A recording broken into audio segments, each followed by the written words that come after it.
Welcome everybody, here's Martin Riese, your personal water sommelier. You obviously know me, and we have another episode of A Water With, and we're going today to Peru. I'm very excited, I have to say. Like, I haven't had this water before.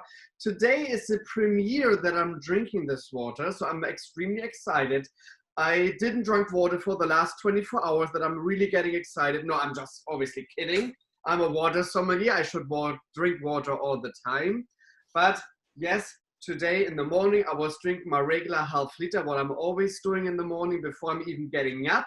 But then between that and now, I haven't drank anything. So I'm very excited to really taste this incredible water from Peru. But first of all, before we're going to Peru, we're not traveling so far. We're going just to Texas right now, to my co-host, Michael Mascher, who loves to sit in Texas, eating incredible steaks from Texas, drinking amazing water from all around the world, and I'm getting jealous every day because I want to be so badly with him in Texas, but I can't because we cannot travel. Hello, Michael to Texas. Good morning, Martin. Has been a long time, no talk, so I'm happy we are connecting again and doing this.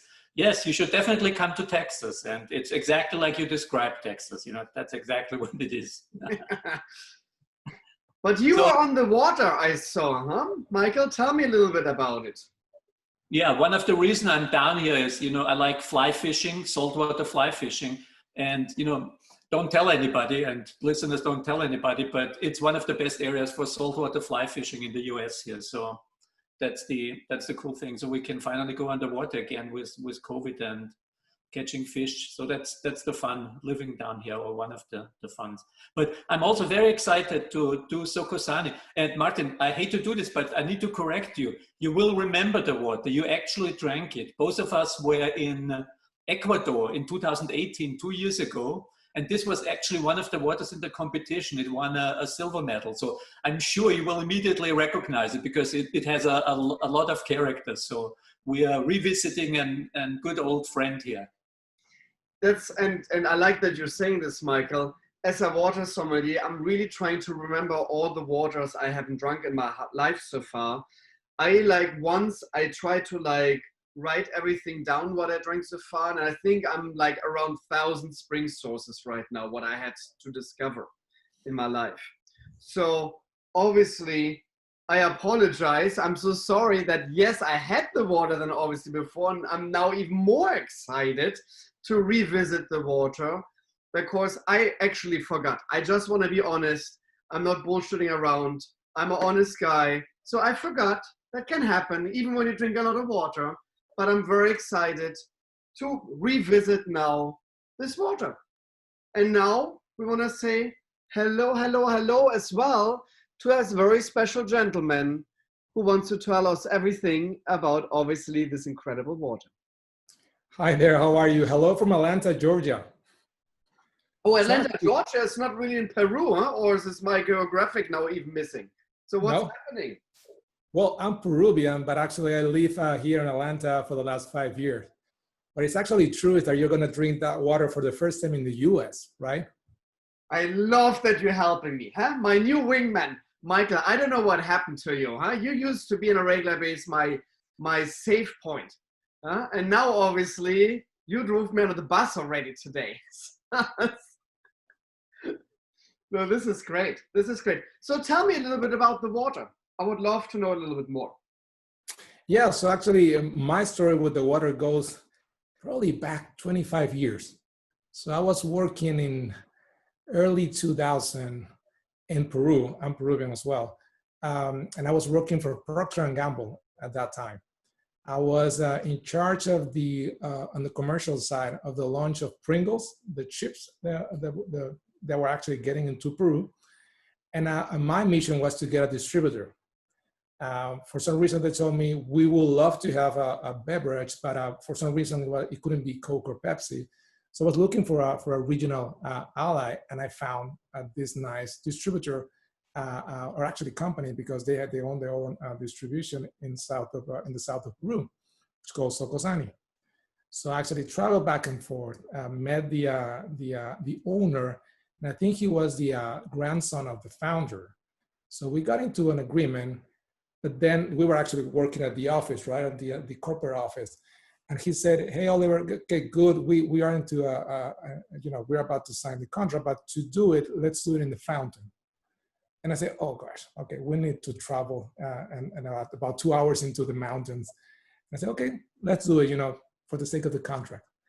And then, I visited the fountain and I just fell in love with the water, with the whole process. I couldn't imagine how pristine, how pure, how different it was that everything that I knew before.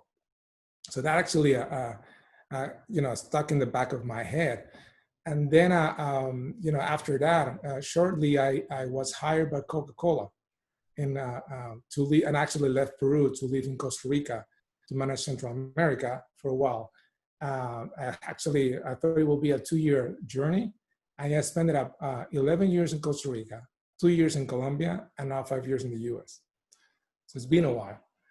But again, after my journey in Coca-Cola, I thought about, bringing new waters. And I actually founded a company to like an incubator of brands. And the first brand is Socosani. And to your question about the brand, it is very, very interesting because everything starts at one of the highest volcanoes in the world at 20,000 feet, perpetual snows. I think it's like the 10th tallest volcanoes in the world. So again, the snow melts.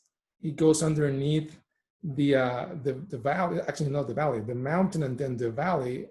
I think the total route underneath the ground, it's about 25 kilometers, about 16 miles. We roughly estimated that it takes at least 150 years of natural filtration underneath the desert, because I don't know if you actually live in California, all the west is basically a desert, in the north and the south. And it pours naturally at 7,000 feet. So again, 20,000, 7,000, 25 miles, 150 years. And it actually comes naturally from the wall of the mountain. So you see the drops coming in. And I need to send you a video about that. So then what they do is they collect the drops and the flow into pools. They took out the debris and then they put it in a bottle. That's what you're drinking. It's a fascinating story. And we're so used that water comes out of lush green areas, right?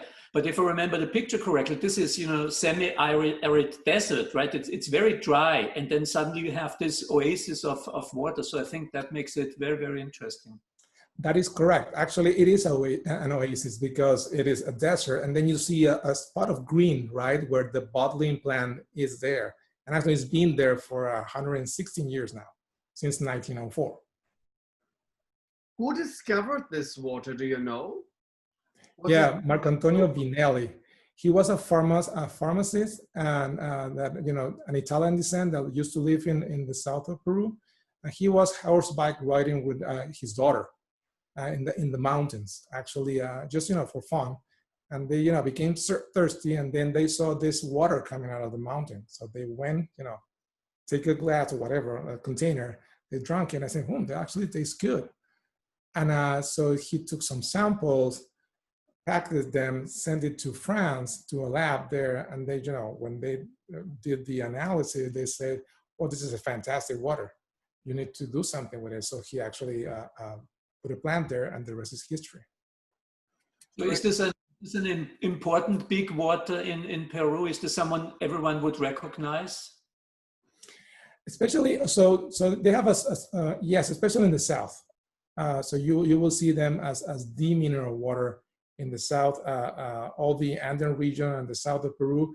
And they're getting back to Lima, which is the capital, since the last 5 years. So they've been increasing and being recognized as the premium water of Peru.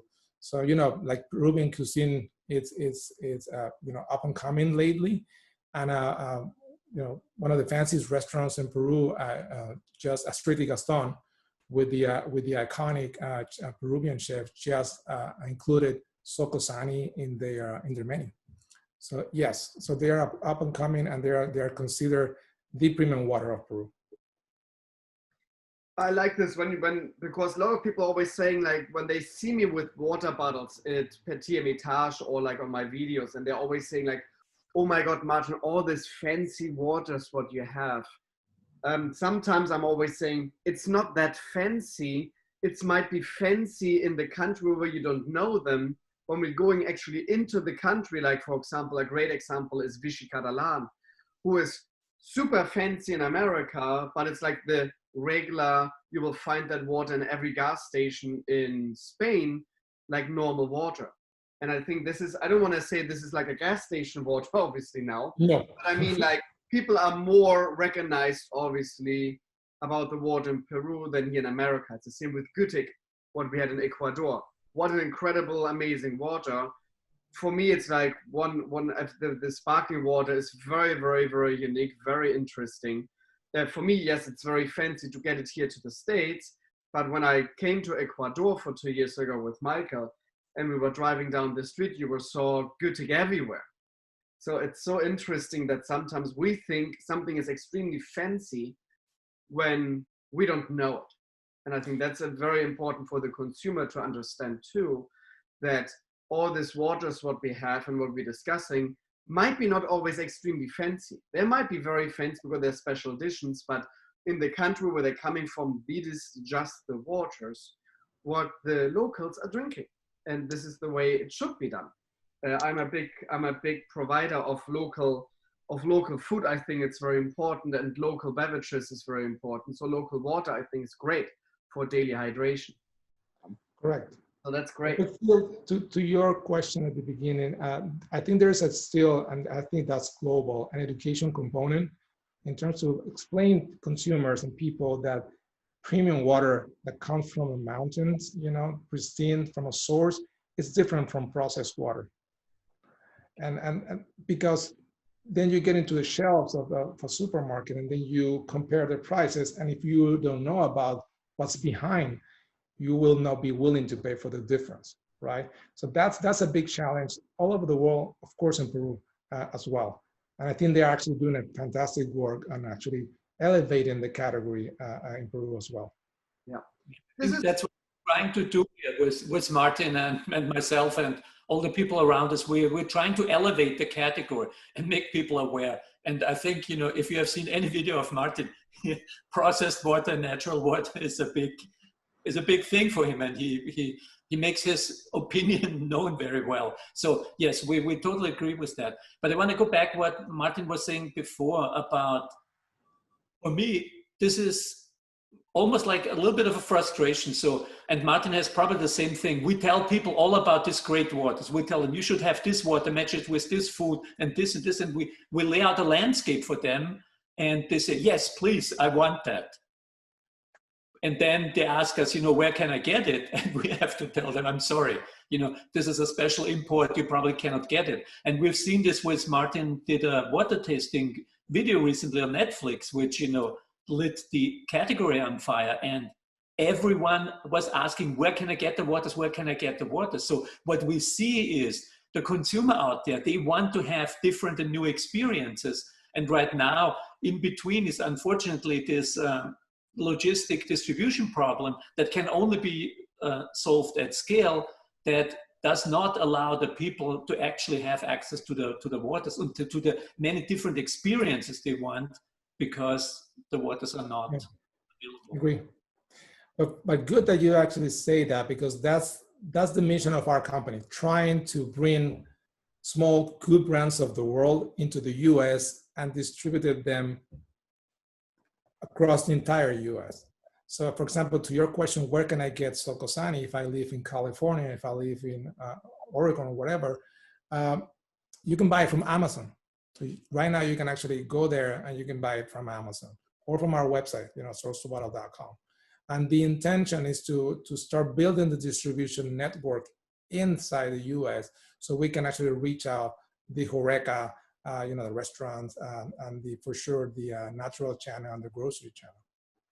And because we have the bottles in front of us, and you see you have exactly the same bottles in front of you, are they only available in PET, or do you have a glass version as well? Currently, we have only PET in the US. So we have 1 liter and the 500 ml, so about 16 ounces and 33 ounces. and we're working to bring the glass bottle, which probably you remember. This is the one that they have in Peru. It's a very nice, iconic, elegant water. That looks great. So this is common. Actually, 355 ml is what they sell in Peru and what people use in fine dining. And you will know, and in the US it's different. We will need the 750 ml. That's what basically is the standard.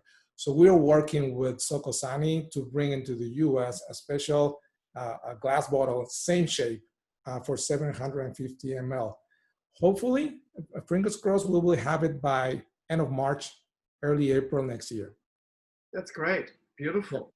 So what is the middle composition? Because I looked a little bit about the bottle. And first of all, and this is very important for the consumer and the listeners, I love when water companies actually putting down what's in the water. Not so many water companies are doing this, but I'm a big advocate. And I would love to change the law at one point, and hopefully Michael will. I know Michael will support me. We just have to do that at one point. I think it would be way better for the consumer in America when, like in Europe, they have to label down as well the mineral composition of waters, not just the nutrition facts, because mostly it's zero. There is no fat, there is no sugar in water, except it's called vitamin water. Then it's actually a soda. That's not a water. So guys, when I talk about vitamin water, that's clearly for me a highly processed soda product and not a water. I have no clue how they even allowed to call themselves water. It doesn't look like water, doesn't taste like water, and has 120 calories. That's just insane. Huh? Like this is nothing water related whatsoever. Anyhow, this water, Socosani, when I look at this, look at here the camera, you will see nicely they're putting down what's actually in there. And this is for me incredible, like silica 180 milligrams, what is extremely high. Yep. This is unbelievable high for a water who has 108 milligrams of silica. That's incredible. Magnesium 89 and calcium 140. Do you know the total TDS of your water? Yes, a little over 1,700. Wow. Okay, now I'm getting excited here. And my listeners always know, because I'm a big advocate, this is something to do with my European background, that people maybe understand this a little bit better, why I'm always like, whoa, 1,700 TDS. I'm getting excited about higher TDS waters because these are considered in Europe like mineral waters, and we are growing up on them. So it's for me like my family, my history of that when I was drinking water as a child was always high mineral content waters. Therefore, for me, it's kind of like when you once had high mineral content water, you don't go back. It's almost like that. I obviously appreciate a low TDS water too for certain dishes, but on my palate, I love to discover obviously a little bit more broadness of the mineral compositions because it will make it easier to recognize a water for me. So 1,700 is quite high, and that's fascinating. I see there's two versions, a still and a sparkling version. Is this a still source? And then we're adding the carbonation artificial to it. That is correct, but it's just small bubbles because we don't want to destroy the palate. And you know about that. It's like champagne bubbles. A couple of things. So when you're saying probably it's one of the few still waters that is high in mineral content. Like normally you will get up to 200, 250 because then it's too strong in the palate. But this is actually very smooth. So you're actually drinking a 1,700 TDS mineral water unstill. And now I remember, even before, because when you said 1,700, then the silica content of 108, I know, Michael, we discussed this in Ecuador. And we were fascinating about it, that a water who has such a high mineral content can actually taste like that. And that was, I think, our most interesting part. And that's obviously the reason why I received the silver medal for it, because it's quite unique. And you just said it right. And Michael, you should say something to that. It is very unique to have a still water in such a high mineral composition.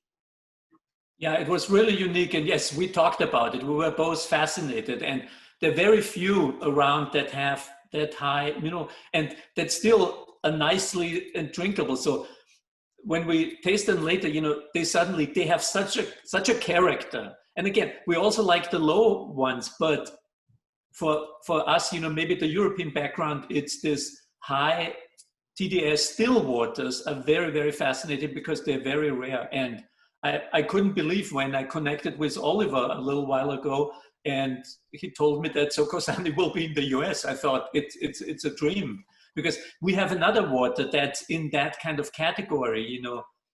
It was called Aquilive, now 3 bays from Australia, and which is really fascinating because there's just the Pacific Ocean between the two waters, right? So it's almost on the mirror side of the Pacific is another water with this very high TDS.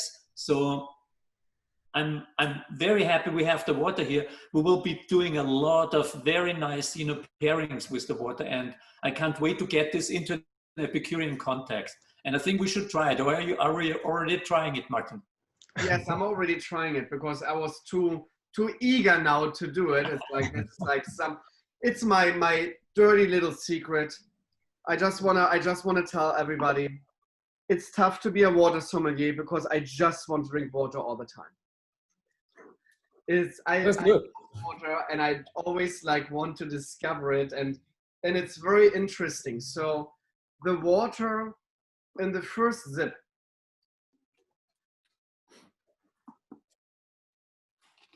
you can tell right away there's a lot of minerality coming along. This is there's more going on in your palate right away than the interesting part is in the beginning I thought they're bubbles, but they are not. But it feels almost like this. When you would drink a sparkling water, you have this slightly acidic effects right away in the beginning due to the carbonation. Your water has the same. It has slightly acidic notes in the beginning, I think, but they're mellowed up right away, and then the whole water very broadens up the whole palate. It's a very, very broad on your palate. The acidic level, what I detected in the beginning, is gone right away. It's just on the tip of your tongue. And then there's a lot of movement in your palate. And then in the aftertaste, it really lingers very, very, very long on your palate. Yeah. Really due to the mineral composition. It's quite fascinating. It's very creamy in the taste. Yes. The silica, I would guess. It's a fascinating water. And I know exactly now I remember everything, because we had a big discussion about it, because I could not believe when we talked about it that this water has a TDS of 1700. That was for me just unbelievable.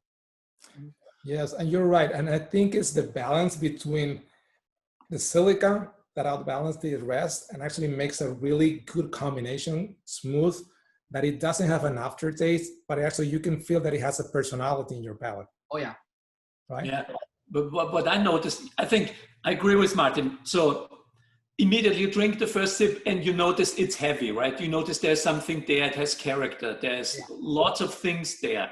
But what I find fascinating is if we drink high TDS sparkling waters, because of the carbonation, they usually have an acidic pH. It goes down to 5 for Perrier and into the very low 6.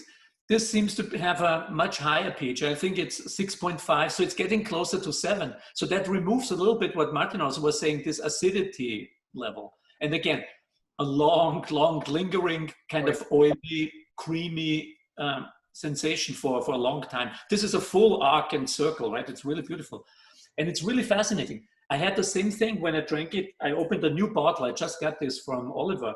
And in my glass, I actually see a couple of bubbles on the bottom of my glass. So I don't know if this is oxygen or carbonation, but I see some small bubbles. Do you see them? A natural, small little bit of carbonation, a natural carbonation, just tiny. Just tiny. I saw this on the bottles as well. When I had the two closed bottles in front of me, one of them, the blue label, you see there are clearly bubbles on the surface. Yes. On the other one, you see bubbles too, but they are super tiny. So I have a feeling, yes, what you just said, maybe it's oxygen or maybe very tiny carbonation bubble naturally occurring from the spring source. Because you said, I think it's carbonation. At the volcanic areas, you have a lot of CO2 nestled still in the grounds. Yes. And it's totally normal that a water can rise with a slightly carbonated effect to it.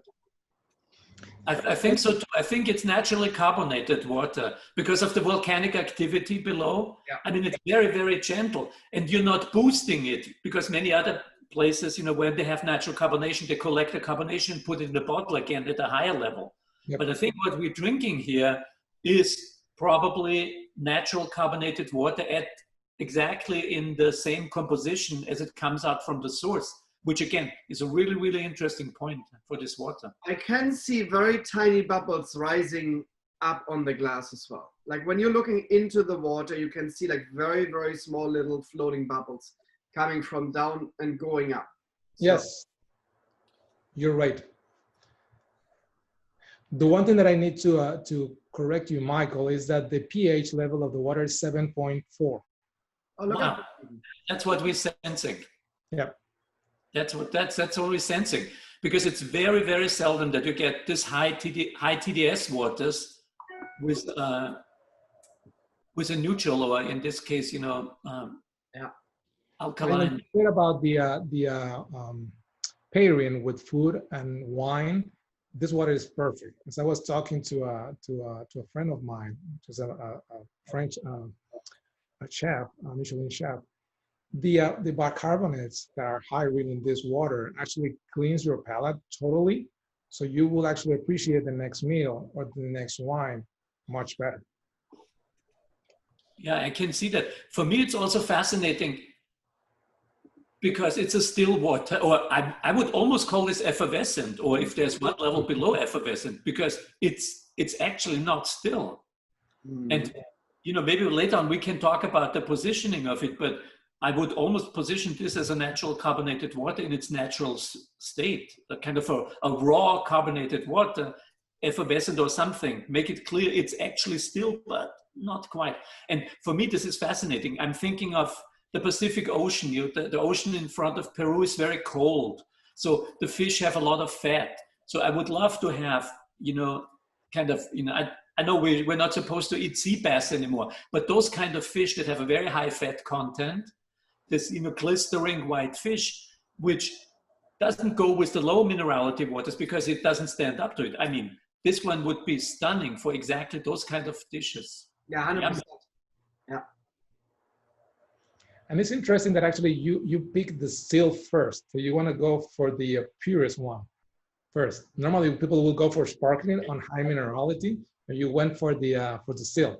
We're always in the tasting, and this is like what I'm doing on like what I did Netflix and what I'm doing to all my water tastings at Petit Hermitage. I just did three water tastings for the last 24 hours.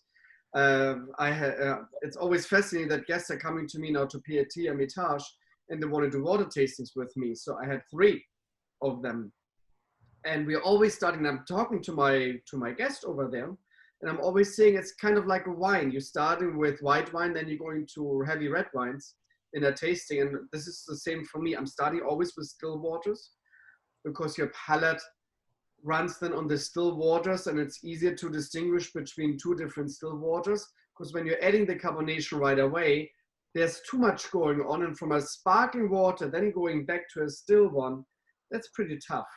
Yeah, you're right. So I'm trying to always start with still, then go to sparkling. So, And especially that you know, here in the U.S., a lot of the mineral waters, the well-known brands, has like big bubbles that will, to your point, it will be too much in your palate to appreciate then still. I agree. correct.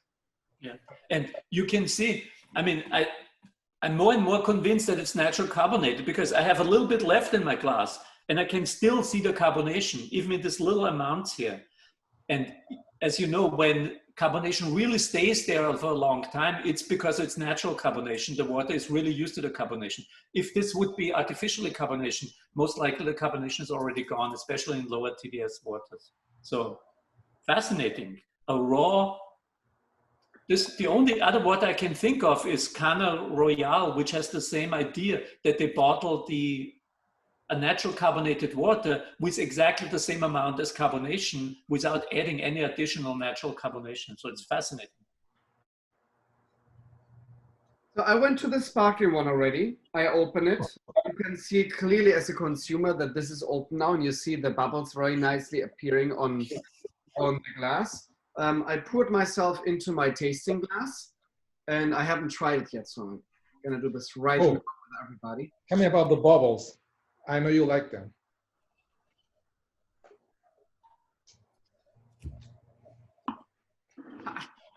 Yeah, that's fascinating. That's incredible. So the funny thing is, everybody, when I opened this bottle, it was like, whoa, there's like a lot of bubbles coming up. And I thought like, okay, it's gonna be the Gerolsteiner of waters. It's gonna be like heavy carbonated. When you drink it, you barely feel the carbonation. Correct.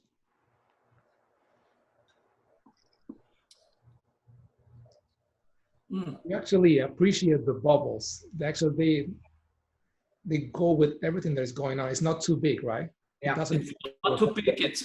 It's almost no bubbles. If you drink this, eyes closed and your ears closed so you don't hear the bubbles, you would think that's a water that had some bubbles a long time ago, but it feels more like texture. I have a layer of texture in the water and not these individual bubbles that hit the tongue. So I absolutely agree with you, Michael. It's quite fascinating. It's more like a texture sensation than a bubble sensation. It gives the water a next level now to I would almost say like to bring it to the next level. There's another texture layer now above the still version. But again, like when I would not know that I have a sparkling water in front of me and I would have closed my eyes and I didn't know, and somebody would just give it to me without seeing that the bubbles on the glass right now, I would maybe said like, okay, this is like a still or maybe a very low effervescent water. It's quite interesting. Yeah, I think what we're experiencing here is the fact of the high TDS and the reaction with low amounts of CO2 being injected. If you do the same amount of CO2 in a low minerality water, let's say around 100, you have a completely different water. You would feel the bubbles much, much more. I also really don't sense so much the pH shift in the water. I don't know, at some point we should measure what's the pH in the carbonated water, but it still feels not so much acidic. It still feels alkaline, this softness. And that's the character of the water. A high TDS water, even with carbonation, gives you a total difference. So two beautiful experiences in a restaurant. And I would love to do many, many pairings with food. You know, you have a very famous Peruvian cuisine and chefs. So I think this could be a really, really good tool in the toolkit of every restaurant, working with this very unique experiences in water. This is very hard to find in water. It's very unique. Thank you. Actually, we are going to Miami in a couple of weeks to talk to the main Peruvian restaurateurs and chef there to explain about Socosani and share them the good news that we're here. Michael, because you said earlier about 3-base/Aquilife, that this is like 1,300 T, this is still water, and it goes in the same direction. Their sparkling water is the same. Like it has very tiny bubbles, very effervescent, and I really think it has something to do with the mineral composition. The high TDS water with the same, or like with a small amount of carbonation added, will taste and will have an effect totally different than a low TDS water with the same CO2 added. And that's, I think, like that's my takeaway today from this session. It's quite interesting to see this really engaging, that the higher the TDS goes, the more finer will get the bubbles, I think, when you're trying to impulse bubbles. Interesting. Remember we had a show, and you can look it up. It's Pedras Vidago. We had Antunes, a geologist, on from Portugal, and he basically told us if waters have a lot of minerals in them, the CO2 has much more surface to hold on to and integrates totally different than in the low TDS waters. And I think this is what we experience in here. And it's so unique because usually we don't get high still TDS waters being carbonated. Even so, we just found out probably that it's actually not a still water, that it's actually a naturally carbonated water with very, very low carbonation, which is stunning. That's very interesting. And So, yes, to your point in terms of the whole experience, if you notice, it doesn't have an aftertaste. Like, you know, one of the, like if you drink a Perrier or Pellegrino, you'll get an aftertaste high in your palate. With this one, it will actually go really smooth and you will enjoy whatever is left in your palate. Yeah, and we don't mind aftertaste. You know, it's not good or bad having an aftertaste, but it's just different experiences. But I agree, this one has a very soft, round arc, and I think a bright career with chefs that know what they're doing and integrating this into the menu offering. Because people sit at the dish and they think, oh, I'm getting a glass of water, and they make a sip and they realize they're not drinking a glass of water, they're drinking a very, very special water at that point. Yep. so you told me already you can or like here in America you can purchase this by Amazon. Do you know the price point for the consumer? So right now, a case of that one, 12 units, it will be $39.99 in Amazon. The idea is to get parity with Fiji at some point, but for that we need the volume and the distribution. But that's the objective, and hopefully we can get there sooner than later. Like if you buy Fiji online, you will pay like something like that, like $38, $39 from their website, right? So that's where we are right now. But the idea is to get to $1.59 per bottle. That's great, because that's a great price point for this very, very unique and incredible good water. And I love that finally we're getting, and this is what Michael said earlier already, we're so happy that we see now smaller brands, like what we consider smaller brands, maybe in Peru, obviously it's not a small brand, but smaller brands on the US market or on the global scheme of water companies, that we see finally other companies bringing more attention to it as well. Because again, it's so boring, and Mike and myself running the Fine Water Academy, and we are certifying water sommeliers from around the world. And one in the assignments is, can you please showcase water menus from restaurants in your area? And obviously most of the time there's no water menus in place whatsoever, but you will find always the same usual suspects of waters on the water menu. It does not matter if you're living in China, Russia, Europe, or Peru, it is Pellegrino and Aquapanna. It's kind of like the most boring options now in my opinion. They are not bad waters. Don't get me wrong. They are both spring source waters, but it's kind of boring to always have, it doesn't matter where I am, always the same sourced waters. And I don't understand that. It's the same when I go to Napa Valley, why I should drink a German Pinot Noir in a restaurant. I want to drink a Pinot Noir from Napa Valley. When I'm going to Chile, I'm interested in Chilean wine. When I'm going to Germany, I want to have my amazing Riesling. So it interests me that I can detect Mother Nature's product and the passion of the people and the culture in that country. So for me, it doesn't understand why I think I should drink an Italian spring source water in a restaurant in Peru. It doesn't really understand. I don't understand that concept. And then especially I don't understand the concept when the chef is saying, oh, it's all locally sourced. Like he's so proud of everything is locally. He's providing locally sourced food. He knows the first name of his 2 cows and everything. What is great. I love this concept. But when it comes to the water choice in this restaurant, it's mostly imported water from Italy. I don't get that. I don't get this idea behind this. And this is for me almost like, it drives me nuts. I have no clue who came up with that idea. Obviously, I know who came up with that idea. People who make shitload of money on people. But I'm a strong believer of drinking local and yeah, discover the nature of that local source. And when Yeah. it's a restaurant, I don't need to have a water from Italy. Especially when you are at a restaurant. I'm sorry.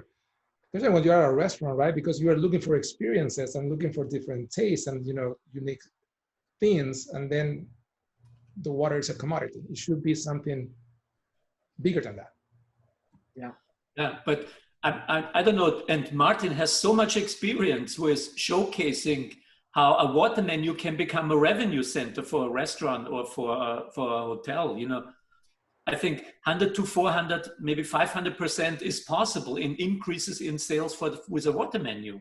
And people still don't do it. I think, again, I know what it is. It's people that don't have passion for food or wine. They only have a passion for the spreadsheet and the little number that's at the bottom of the spreadsheet. And they're making the decision what the consumer can drink or what is the choice of a consumer. And I think if it's only San Pellegrino and Panna, it's really not a choice. It's a dictatorship because that's the only one you can get. So I think we need to change that. And I think, Oliver agrees, and Martin and I are trying to do this for a long time, is really shaming restaurants into getting rid of the no choice policies that this is what you have to drink, and implementing a policy that allows you to choose your water in the same way that you choose your wine and your food. And what you just said, Michael, like, yes, it is a dictatorship. When I'm going to a restaurant and the only water choice is tap or San Pellegrino and Acqua Panna, I feel overruled by the F&B manager. Sorry, but I feel like something is off here. You have options. You have thousands of options on wine. You have options on your food. You have options on beer. You have options on liquor. But when it comes to water, our most important beverage, we should actually put way more passion to that than to everything else. It's just the usual suspects. And you said, Michael, yes, there are people who love spreadsheets. The crazy thing about the water menu is it's not just about giving options to your guest to create moments that people are taking actually pictures of the different waters they are drinking. It's great for social media, or they're taking pictures of the water menu. When is the last time a person took a picture of a bottle of San Pellegrino Acqua Panna in a restaurant? I haven't heard that for quite a while, but at my restaurant, they're taking all the time pictures, but they love the options. Plus, it's a revenue center. So the person who would love the spreadsheet would actually love the water sales, because everywhere where we implemented a water menu, the water sales going up like crazy, like literally like crazy. And we're talking about at least 50% more sales in water by themselves. That's just unheard of everything when you're implementing something, that something right away doubles in sales, sometimes even 3 or 4 times more than that. So a person who does not believe that a water menu is success is an idiot. I'm sorry, but I'm very clear to that. It's just an idiot. So that we are clear on this. And it's clearly for me amazing that Michael and myself are pretty much the only people in the whole United States who are creating water menus. There's one more person out in Florida right now who's trying their best, but I haven't seen that water menu yet. So I'm still debating if there's actually a water menu in place or not. But that's the reason, like, I don't understand the concept of it's all the same. I agree. Well, the only thing is that there is a gap in the market, right? So the distribution. So to get good waters across the US, you need the distribution system, you need the salespeople. And that's what we're trying to do here in Source to Bottle, trying to build that network for small brands to get to the right, HoReCa and supermarkets. So that's, you get an ally here and trying to change that here in the US. Yeah, we're really trying to change this, but I think, Martin, your official title is Food and Beverage Director, right? Yes. So I've talked now even over the past couple of weeks with a couple of food and beverage directors for big, hotel chains. And the conversation was absolutely frustrating because within 2 seconds, you realize on the other side is a person that has no passion for food and no passion for beverage. So my question is, I always thought that the food and beverage director is a knowledgeable person that loves food, loves beverages, and loves to bring experiences to their clients. And what I'm learning is they have no idea about food, they have no idea about wine, I mean, they know the spreadsheet and where to get things the cheapest. And if they're concerned about something, then how does the bottle look like? They never ask, how does the water taste like? How does the bottle look like? And you're a food and beverage director for a major, major chain. So what's wrong? I'm sorry, Martin. I don't want to be too over the top here, but what's wrong with food and beverage directors? Do you have any insight? It's almost like the same when the food and beverage director, or like when you're a car person, when you're a car salesperson, it's the same effect. When you're a car salesperson, you're working for Porsche. What is for me considered, because I'm German, I love Porsches. Everybody knows that I love Porsche. For me, one of the best cars ever built. So when you think, oh, the look is great, but you're putting a Prius engine in there. It's the same concept. When you're a car salesperson, you need to be excited, obviously, about the shape, about the dynamic, but obviously the most important thing in a car is the technical aspect, the engine, how this engine goes, the torque onto the street. This is like what we want to see. And this is what I'm always seeing in the restaurant business. It's amazing when they have a great bottle and it looks amazing and all this kind of stuff is great. In the end, what I'm always saying, it all counts what I have in my glass. Because this is the product I actually want to drink. And this is the product I'm gonna sell. So for example, Bling H2O from Tennessee, I was never interested in that water because I know it's just about the bling stones on the bottle. The water in there, I have not even clue where it's coming from. I think it's even purified. I have a feeling. Something like from Tennessee, something purified. Anyhow, so for me, it was never an interesting water. There are other waters with diamonds on it. I think it's remarkable and fun and amazing, but I still want the great product inside. And I think that is the issue now these days with food and beverage directors, that what Michael just said, it's all about the spreadsheet. It's all about how can I be more efficient in my cost of goods. And what I always saying, so I'm not depositing percentages to the bank. I'm depositing money to the bank. So even my cost of goods are incredible, that does not mean I'm doing a good job. Because when my sales are suddenly just like, let's say, $5,000 per day, and my cost of goods, because I'm such an incredible, amazing food and beverage director, they're 30%. Okay, that means 70% goes into the bank. But maybe when I would $10,000 in sales on a daily basis, but my cost of goods are just 40%, I'm still putting 60% of the 10 grand into the bank is more money than 70% of the 5 grand. And I think that is an issue. What a lot of food and beverage directors don't realize anymore. They're so concerned about the cost of goods. It's all about how cheap can I buy shit? And this is then shit in my belief. How can I make shitload of money with shit for no price, and don't even think anymore about the moment the consumer, what he actually wants. It's completely gone. And that's one of the reasons I realized in my life that I had to quit one position as well. I did it because I realized the company was that big suddenly that I was not in agreement anymore of the leadership of that company.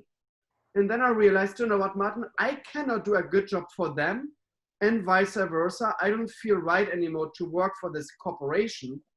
I'm a very individual driven person. I love to motivate myself. I'm not a person who likes to sit with 500 other managers in one big room and then one person tells me that we are all amazing. It's just not me. I cannot motivate myself by that. There are other people, they love this. I'm very individual. That's the reason maybe I'm a water sommelier, because I like to be different than wine sommeliers. And that's the whole point. So therefore, I think for big corporations, for people who work in the F&B department, let's maybe start to rethink actually your job and start to realize what your job actually is. And your job is to create moments for your guests, to make guests happy. And yes, by this, when these two things been done, then you can think about the money aspect. But just think first money, then guest. This will not work in the hotel and restaurant business. You will lose one day. love it how you describe and position that. Yes, it's about your consumers and the experience you generate for them. 100%. Yeah.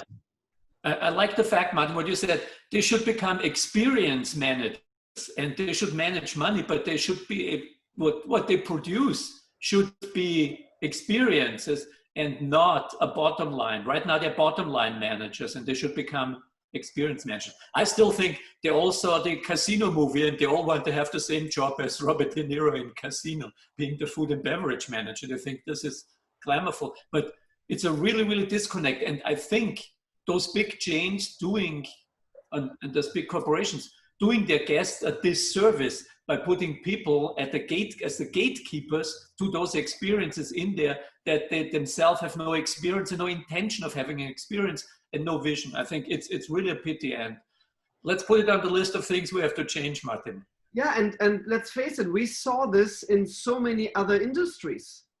That suddenly some industry like Nokia phones, it's a great example for it. They were so big, they were the leaders for many, many years. When the iPhone came out, they're like, and let Apple do this little iPhone. Yeah, and then 5 years later, they were pretty much done. Mm-hmm. And that is the same problem with big corporations in the F&B department. They're so big that they don't even realize anymore what actually their job position is. Like, again, in this old hotel and restaurant chain I used to work for many, many years ago, I will not say name because that's not fair.